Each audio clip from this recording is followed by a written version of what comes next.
अस्सलाम वालेकुम everyone, welcome back to my YouTube channel and Facebook page. अगर आप फर्स्ट टाइम सुन रहे हैं तो प्लीज़ मेरा चैनल सब्सक्राइब करें और फेसबुक के पेज को लाइक करें। एक और ऑक्शन होने जा रहा है जो कि अभी आपको पता है कि लास्ट एक ऑक्शन हुआ था। उसके भी इंशाल्लाह मैं सोल्ड प्राइसेस की वीडियो बनाऊंगा इंशाल्लाह इसके साथ ही। अच्छा, अभी दूसरा ऑक्शन होने जा रहा है 28 दिसंबर को, जुमरात वाले दिन 11 बजे, और ये भी कस्टम वालों का ऑक्शन है। और ये इनकी लोकेशन वही जो G12 में इनका वेयर हाउस है वहीं पर है, जो मेट्रो स्टेशन के बिल्कुल पीछे है। अगर गाड़ियों की बात करें तो लास्ट ऑक्शन में बहुत ज़्यादा गाड़ियाँ थी और इसमें भी कुछ बाकी गाड़ियाँ रह गई हैं। तो सबसे पहले इसमें फील्डर आ जाती हैं 2007 का मॉडल, 2014 का मॉडल।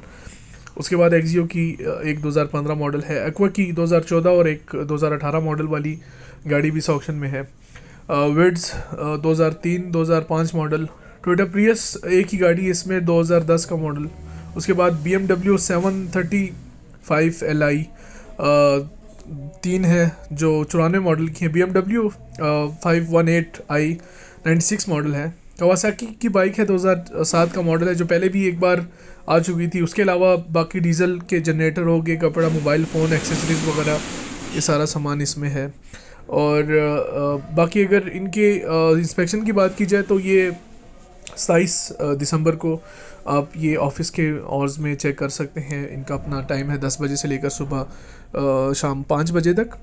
और बाकी जो इनकी टर्म्स एंड कंडीशन है वो बिल्कुल सेम है जिस तरह लास्ट ऑक्शन में भी चलती रही है। वो यही है कि जिस तरह गाड़ियों की जो कंडीशन है और जैसी पार्ट्स वगैरह है, यहाँ पर इसमें कोई और चीज़ें आ जाती हैं, जनरेटर्स वगैरह आ जाते हैं, या जो भी गाड़ियाँ जिस कंडीशन में उसी बेसिस पे मिलेंगी और उसी पे होगा। उसके बाद अगर कामयाब बोली की बात की जाए तो आपको पता है कि 25% आपको कैश जमा कराना पड़ता है 7 दिन के अंदर अंदर, बाकी आपको जमा कराना पड़ता है।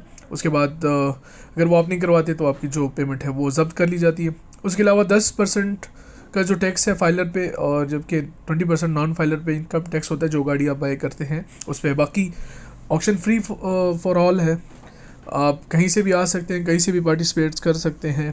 और कुछ लोग पूछते हैं कि ये ऑक्शन की गाड़ियाँ कहाँ से आती है, तो मैं आपको बता दूं कि ये कस्टम वालों ने गाड़ियाँ सीज़ की होती हैं। मिसाल के तौर पे जो नॉन कस्टम की गाड़ियाँ यहाँ पर पाकिस्तान के शहरों में चल रही होती हैं, जहाँ पर आपको पता है कि NCP गाड़ियाँ अलाउ नहीं होती, तो वहाँ पर ये गाड़ियाँ इन्होंने पकड़ी होती है, उनको फिर जमा करके एक ही बार ऑक्शन करवाते हैं। तो ये सारी गाड़ियाँ वहाँ से आती है। जो कस्टम की ऑक्शन होती है, जो कस्टम कलेक्ट करते हैं, तो उनमें ये गाड़ियाँ वहाँ से आती हैं। तो चले गाड़ियों के बारे में शॉर्ट जो है ना बात करते हैं कि कौन सी गाड़ियाँ कितने की सेल आउट होगी इस ऑक्शन में और इनकी कंडीशन क्या है। फर्स्ट पे आ जाती है 2014 मॉडल की एक्जियो फिल्डर, और ये चेक कर सकते हैं ब्लैक कलर की गाड़ी है। और अगर देखा जाए तो गाड़ी की कंडीशन आप इसको मेडी कह सकते हैं कि ना अच्छी है ना बुरी है, लेकिन फिर भी अगर इनकी माइलेज की बात करें और इनके वेरिएंट की बात करें तो वो गाड़ी जाके आप जब इंस्पेक्शन करेंगे तो तभी आप चेक कर सकते हैं कि गाड़ी की कौन सी वेरिएंट है।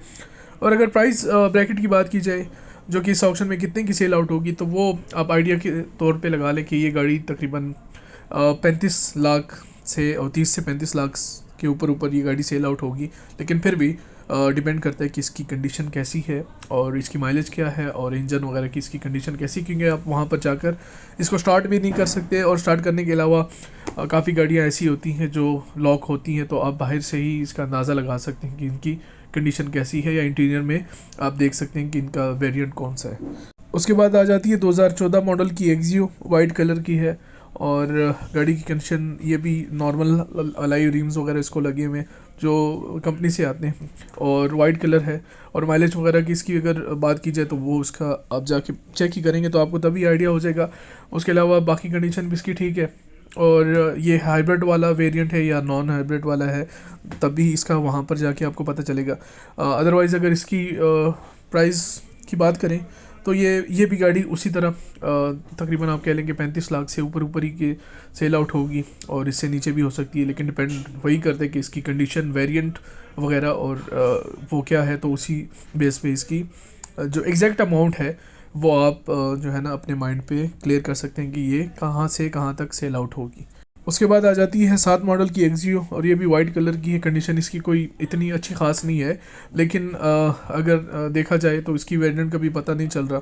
लेकिन अगर इसकी प्राइस रेंज की बात की जाए तो आप ये समझ लें कि 18 से लेकर 25 लाख के दरमियान ही सेल आउट हो सकती है, लेकिन फिर भी डिपेंड करता है इसके कंडीशन पे, तो उससे लाख ऊपर या 2 लाख नीचे वगैरह आ सकता है, उस पर डिपेंड करता है। उसके बाद आ जाती है प्रियस 10 का मॉडल है, और अगर इसकी प्राइस रेंज की बात करें तो जाहिर सी बात है सबसे ज़्यादा सेल आउट होने वाली ये भी है, और इसके साथ एक्वा आ जाती है।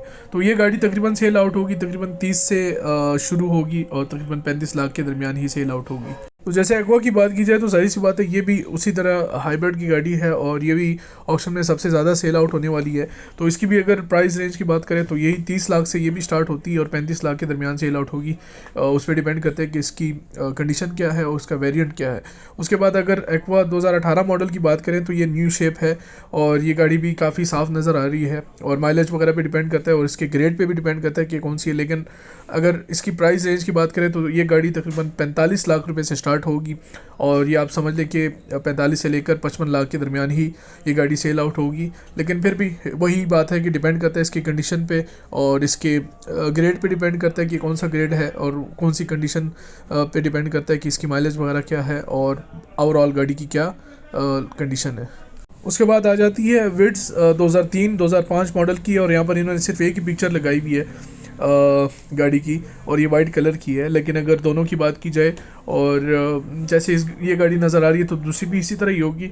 तो अगर इनकी प्राइस रेंज की बात की जाए तो ये तकरीबन 10 लाख रुपए की सेल आउट होगी, लेकिन फिर भी डिपेंड करता है उसकी कंडीशन पे और गाड़ी कैसी है और वेरिएंट कौन सा है। लेकिन ओवरऑल गाड़ी की जो प्राइस एक ब्रैकेट है वो वहीं से शुरू होती है और वहाँ पर ख़त्म होती है। तो ये आप कंसिडर कर लें कि इसमें 2 बिड्स हैं। उसके बाद आ जाती है BMW की 735 Li, और ये इसमें 3 गाड़ियाँ हैं। और उसके बाद BMW 96 मॉडल जो कि 518 आई आती है, वो गाड़ी भी इसमें इस ऑक्शन में अवेलेबल है। और ये तीनों गाड़ियाँ अगर इनकी प्राइस लिस्ट की बात की जाए तो ये गाड़ियाँ हार्डली तकरीबन आप समझ लें कि पाकिस्तान में इनके पार्ट्स की अवेलेबिलिटी भी बहुत कम है और पार्ट्स वगैरह इनके मिलते भी नहीं है। लेकिन आप इसी तरह कंसिडर कर लें कि ये गाड़ी में अगर इसमें सेल आउट होंगी तो वो तकरीबन 10 लाख से 10 लाख और इसी के मिनिमम सेल आउट होगी। उसके बाद फिर आ जाती है यहाँ पर एक बाइक यामाहा की, मैं आपको उसके बारे में बताता हूँ। सॉरी, ये कावासाकी की है क्योंकि यामाहा की इससे पहले आई हुई थी और वो मेरे एक दोस्त ने बाइक की हुई थी। ये कावासाकी की बाइक है 2007 का मॉडल, और इसमें फ्रेम ही नज़र आ रहा है, इसका इंजन वगैरह कुछ भी नज़र नहीं आ रहा और इसका पता भी नहीं चल रहा कि ये कितनी सीसी है और ये कौन सा मतलब है कि बाइक का वेरिएंट है या कौन सा मॉडल का जो जिसमें जो सीसी आई हुई थी बाइक वो थे। लेकिन अगर इस तरह बात की जाए तो ये तकरीबन ये फ्रेम और ये जो बाइक का एक शेप वगैरह बना हुआ है, तो ये आप समझ लें कि 5-6 से 7 लाख के दरमियान सेल आउट होगा, इससे आगे नहीं जा सकता। तो इंशाल्लाह अगली वीडियो के लिए आप वेट करें। इंशाल्लाह जो स्लॉट प्राइसेस की वीडियो है मैं दोनों मिक्स बनाऊंगा, और इंशाल्लाह इसके बाद मैं कोशिश करूंगा कि गाड़ियों की रिव्यूज़ वगैरह मैं स्टार्ट कर दूं। तो उसके लिए भी आपकी सजेशन मुझे चाहिए और आपका प्यार चाहिए। तो अपना ख्याल रखिएगा, इंशाल्लाह फिर मुलाकात होगी। अल्लाह हाफ़िज़।